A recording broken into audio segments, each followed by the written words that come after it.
পিয়ংইয়ংয়ে উত্তর কোরিয়ার নেতা কিম জং উনের সঙ্গে বৈঠক করেছেন চীনের শীর্ষ কর্মকর্তা ওয়াং হুনিং।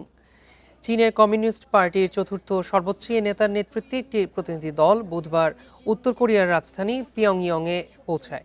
শুক্রবার দেশটির রাষ্ট্রীয় টেলিভিশন KRT জানায়, প্রতিনিধি দলের সঙ্গে বৈঠক করেছেন কিম জং উন। বৈঠকে দুই নেতা চীন ও উত্তর কোরিয়ার মধ্যে সহযোগিতা আরও বাড়ানোর বিষয়ে আলোচনা করেন। চীনের প্রেসিডেন্ট শি জিনপিং এর জুনে উত্তর কোরিয়া সফরের পর দুই দেশের মধ্যে উচ্চ পর্যায়ের যোগাযোগ আরও বেড়েছে। 7 বছর পর শির ওই সফরকে সম্পর্ক জোরদারের গুরুত্বপূর্ণ পদক্ষেপ হিসেবে দেখা হচ্ছে।